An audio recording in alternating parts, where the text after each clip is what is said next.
मुलांनो, मजेत ना? तुम्हाला बाहेरगावी प्रवास करायला जायला आवडतं? आणि आल्यावर आपल्या मित्रांना प्रवासाचं वर्णन सांगायला पण आवडतं तुम्हाला? आज मी कहाणीवाली शिल्पनानी तुम्हाला अशीच प्रवासाची एक छान गोष्ट सांगणार आहे. जशी नानी सरला मिन्नी इंग्लिश आणि हिंदीमध्ये सांगते ना, तशीच. तर या कहाणीचा लेखक आहे एक अँग्लो आयरिश लेखक, आणि त्याची एक कादंबरी आहे, नॉव्हेल आहे. तिचं नाव आहे गुलिव्हर ट्रॅव्हल्स.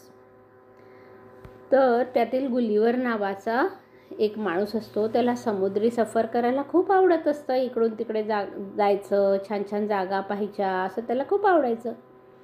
त्याचीच ही गोष्ट. आपल्या गोष्टीचं नाव आहे गुलिव्हरची अनोखी समुद्री यात्रा. समुद्राच्या जवळच एक छोटंसं शहर होतं. संध्याकाळच्या वेळी गुलिव्हर नावाचा समुद्री सफर करणारा हा एक नाविक आणि त्याच्या भोवती त्याच्या मित्रमंडळी गोल करून, कोंडाळा करून गप्पा मारत बसलेली असतात. आणि ती मित्र सगळे विचारतात गुलिव्हरला, अरे गुलिव्हर, सांग ना, तू इतके दिवस कुठे होतास आणि इतक्या महिन्यानंतर कसा परत आलास? तू कुठे गेला होतास? इतक्या उशिरा का आलास? आम्हाला तर तुझी खूप काळजी वाटत होती. वाटलं तुला काही झालं बिलं की काय प्रवासात? आता तू परत येतोस की नाही? सांग बरं जरा तुझ्या प्रवासाचं वर्णन, आणि तू कुठे गेला, कसा गेला, काय काय झालं, सगळं सांग. आम्हाला खूप उत्सुकता येतं ते सगळं ऐकण्याची. गुलिव्हर गालातल्या गालात हसत होता. तो म्हणाला, हो सांगतो मित्रांनो, पण जरा धीर धरा. सर्वांनी एकाच वेळी इतके प्रश्न विचारले तर मी कसं उत्तर देऊ? पण सांगतो, यावेळची माझी समुद्री यात्रा एकदम निराळी, अद्भुत, अनोखी झाली. मलाही आवडेल माझा अनुभव तुमच्याबरोबर शेअर करायला. तर ऐका हां. सांग. आम्ही खूप उत्सुक आहोत, बेचैन आहोत ऐकायला. सांग. गुलिव्हर समुद्रावर रोज फिरायला जाई. तसा तो सर्जन डॉक्टर होता. पण त्याला जहाजाकडे पाहून वाटायचं की जर मला अशी समुद्रात सफर करायला मिळाली जहाजातून तर किती मजा येईल ना. कोणी त्याला विचारलं की आयुष्यात तुला काय करायची इच्छा आहे? त्यावर गुलिव्हर म्हणायचा की मी जरी डॉक्टर असलो तरी मला जहाजात समुद्र सफरीला जायला खूप आवडेल, तीच माझी इच्छा आहे. आणि एक दिवस त्याला तशी संधी मिळते, म्हणजे चान्स मिळतो. त्याला जहाजावर म्हणजे शिपवर कॅप्टनची म्हणजे कप्तानाची नोकरी मिळते. त्याला समुद्र सफर करायला जायला मिळालं. तो म्हणाला, हे तर मित्रांनो तुम्हाला सगळं माहितीच आहे, कारण तुम्हीच मला बाय बाय करून निरोप दिला, हो ना. मी खूप खुश होतो. जहाजावर सर्वत्र पाणीच पाणी, लाटांचा आवाज, वर निळं निळं आकाश, जमीन तर दूर दूरपर्यंत कुठे दिसतच नव्हती. पण तो लाटांचा आवाजच मला सुमधुर वाटायचा. एक दिवस मस्त वातावरण होतं. सर्वजण गाणी म्हणत होतो, कोणी म्युझिक वाजवत होतं आणि आम्ही मस्त एन्जॉय करीत होतो. तेवढ्यात वादळ सुरू झालं. वादळ म्हणजे मोठा स्टॉर्म. तर त्या मोठ्या मोठ्या वेव्ज, लाटा येऊन जहाजावर आपटू लागल्या. जहाज हेलकावे खाऊ लागलं, खूप हलवू लागलं. कधी खूप वर जायचं, कधी खूप खाली लाटांबरोबर. आणि जहाजातले सर्वजण खूप घाबरले. अरे अरे अरे, हे काय होतंय? ओ गॉड, हे देवा, हे काय होतंय? मग मी जहाजाचा कॅप्टन होतो ना, मी पूर्ण कंट्रोल माझ्या हाती घेतला, संपूर्ण ताबा घेतला आणि परिस्थिती आटोक्यात आणली. आम्हाला वाटलं आता आम्ही सेफ आहोत, सुखरूप आहोत. पण थोड्या शांततेनंतर अचानक पुन्हा मोठी लाट आली, डोंगरा एवढी मोठी, आणि जहाज उलटलं.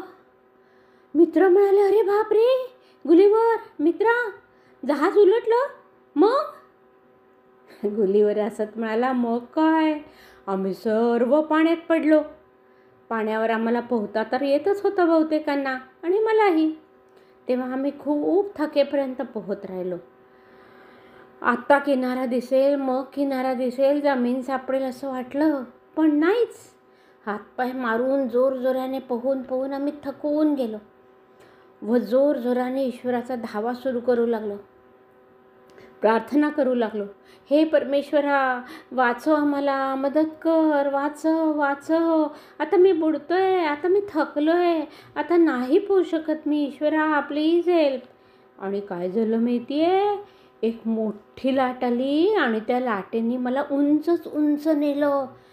बहुतेक देवाने माझी प्रार्थना ऐकली असेल आणि त्याला माझी दया आली असेल, म्हणून त्या लाटेने मला खूप दूर दूरपर्यंत एका किनाऱ्यावर नेऊन वाळूवर पोचवलं. मी खूप घाबरलो होतो, डोळे गच्च मिटून घेतले होते, डोळ्यापुढे गरगरत होतं, चक्कर येत होती. मग थोड्या वेळाने मला झोपच लागून गेली आणि जाग आली तेव्हा मी हळूच डोळे उघडून पाहिले, तर मी समुद्र किनाऱ्यावर वाळूत झोपलेला होतो.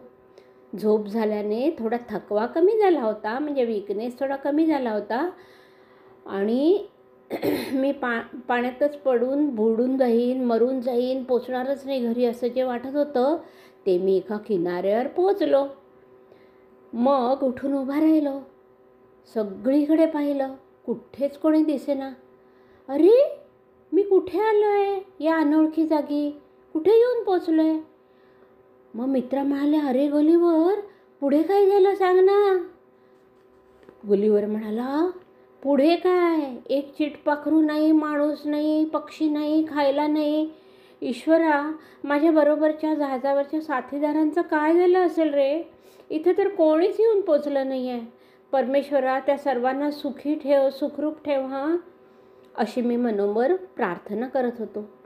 आणि खूप थकल्यामुळे आणि उपाशी असल्यामुळे मला पुन्हा झोप लागून गेली.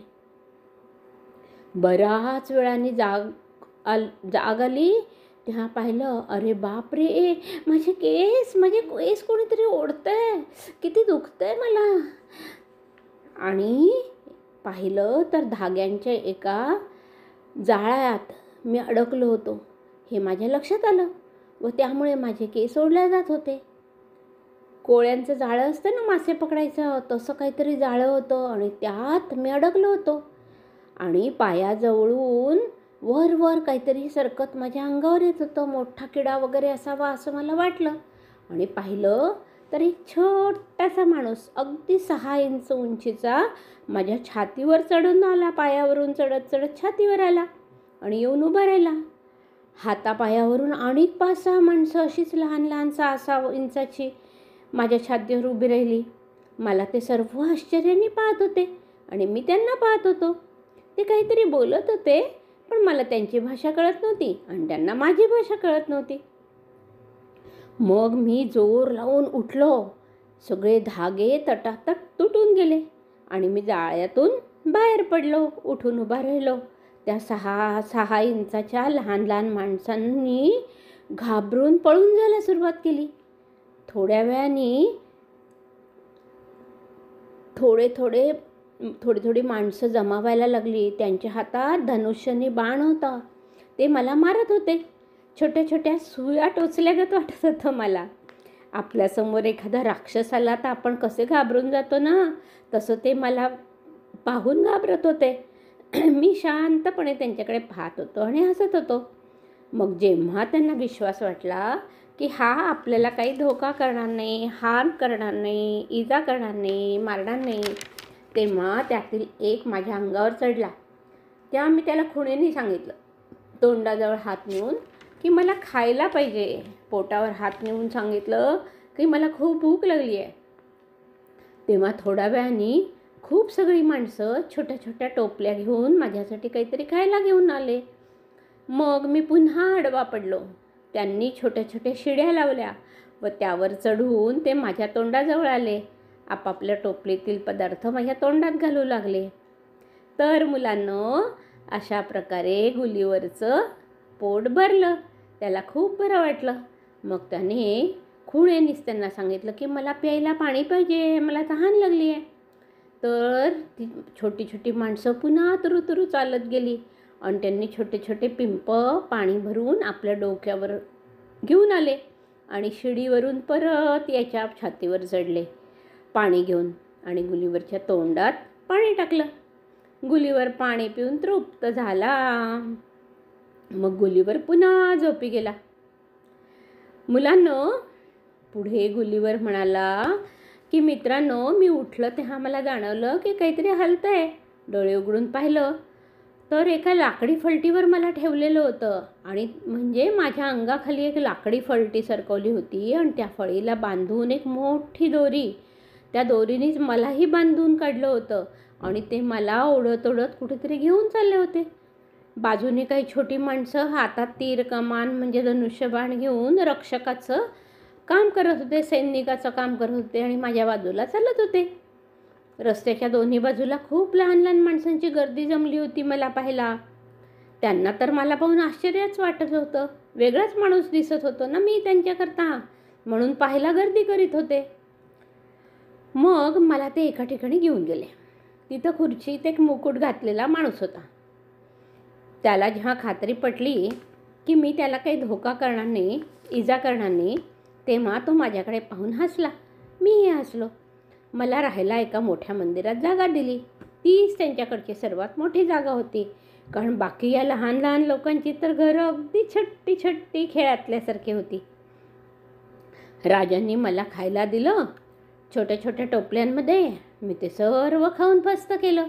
तर काही छोटी माणसं, बुटकी माणसं पुन्हा धनुष्यबाण घेऊन माझ्यावर चालून आली, कारण त्यांना वाटलं ह्यानी तर हे सगळं खाऊन टाकलं, आपल्याकरता काहीच ठेवलं नाही आणि आता हे खाऊन झाल्यावर हा आपल्यालाही खाऊन टाकेल की काय, असं त्यांना भीती वाटली.